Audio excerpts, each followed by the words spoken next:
എല്ലാവർക്കും നമസ്കാരം.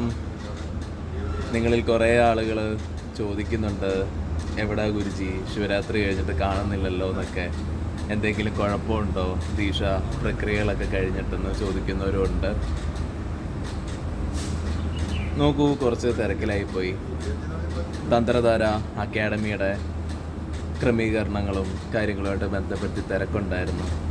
പിന്നെ ഈ ഒരു അവധൂത ജീവിതത്തിൻ്റെ ഇടയ്ക്കൽ ഒന്നിനെയും അത്രയും എല്ലാത്തിനോടും ഉത്തരവാദിത്തമുണ്ട്. ഉത്തരവാദിത്തം ചെയ്യേണ്ട സമയത്ത് അത് ചെയ്യുക തന്നെ ചെയ്യും. ഇപ്പം ശിവരാത്രിക്ക് വന്നവർക്ക് എന്താണ് ഒരു ഗുരുവിൻ്റെ സാധ്യത എന്നുള്ളത് അവർ നന്നായി മനസ്സിലാക്കി പോയിട്ടുണ്ട്. അതേപോലെ നമ്മൾ ചില ക്രമീകരണങ്ങളിലൂടെ ചില കാര്യങ്ങൾ വരുമ്പം അതാതായിട്ടുള്ള രീതിയിൽ ആക്റ്റീവായിരിക്കും. ഈ ഒരു അവധൂത ജീവിതത്തിൽ ഒത്തിരി 1 മന്ത് പ്ലാൻ ചെയ്തിട്ടുള്ള വീഡിയോസോ അങ്ങനെയുള്ള കാര്യങ്ങളൊന്നും തന്നെ ചെയ്ത് വെച്ചിട്ടില്ല. അങ്ങനെയുള്ളൊരു പദ്ധതിയായിട്ടൊന്നും പോകുന്നതല്ല. അപ്പം എവിടാണോ അവിടെ നിന്നുകൊണ്ടൊരു വീഡിയോ ഒപ്പം ഉള്ള ആളോട് ഷൂട്ട് ചെയ്യാൻ പറയും, അങ്ങനെ ചെയ്തിടുന്നതാണ്. പിന്നെ കോമൺ ആയിട്ടും ചോദിക്കുന്നൊരു ചോദ്യമാണ്, ഗുരുജി ഭസ്മം കൊണ്ടുള്ള സാധ്യത എന്താണ്? അത് എന്താണ് അതിൽ സംഭവിക്കുന്നത്? ഭസ്മം ഇടുമ്പം തന്നെ ആൾക്കാർ താഴെ വീഴുന്നു, അതിലെന്തായാലും അതിലൊരു എനർജി ഉണ്ടോ?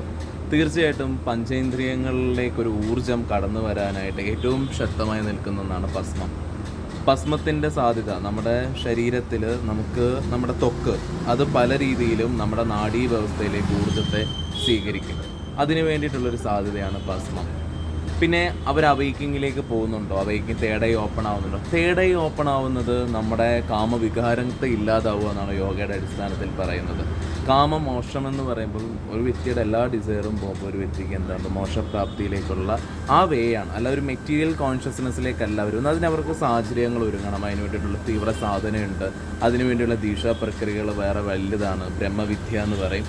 ഇത് ശിവരാത്രിയുടെ ഒരു എക്സ്പീരിയൻസും അവർക്കൊരു സാധകൻ്റെ ജീവിതത്തിൽ അടിസ്ഥാന ചക്രങ്ങളിൽ 112 എണ്ണത്തിലും ക്രമീകരിക്കേണ്ടതുകൊണ്ട് ചക്രങ്ങളെല്ലാം തന്നെ ഊർജ്ജസ്വലമാക്കുകയും ശിവരാത്രിക്ക് ഒരു എക്സ്പീരിയൻസ് ഉണ്ട്, അത് അനുഭവിച്ച് തന്നെ അറിയേണ്ടതാണ്. അതിന് വേണ്ടിയിട്ടുള്ള തലങ്ങളാണ് അവിടെ ഒരുക്കുന്നത്. ഓരോ ലെവൽസ് ഉണ്ട്. ഇപ്പോൾ തേർഡ് ഐ ഓപ്പൺ ആവുന്നത് പലരും ചിന്തിക്കുന്നത് ഭൗതിക കാഴ്ചപ്പാടിൻ്റെ അടിസ്ഥാനത്തിലാണ്. എന്നാൽ അതല്ല. തേർഡ് ഐ എന്ന് പറയുന്നത് നിങ്ങളെ തന്നെ ഇല്ലാതാക്കാൻ വേണ്ടിയിട്ടാണ്, നിങ്ങളെ തന്നെ മോചനപ്പെടുത്തുവാനായിട്ടാണ്. ശിവൻ തേർഡ് ഐ തുറന്ന് 3-ാം കണ്ണ് തുറന്നപ്പം എല്ലാം ഇല്ലാതായി എന്നാണ് പറയുന്നത്. അതേപോലെ തന്നെ അവനവനെ തന്നെ ഇല്ലാതാക്കുന്നൊരു പ്രക്രിയയാണത്. എല്ലാവർക്കും നമസ്കാരം.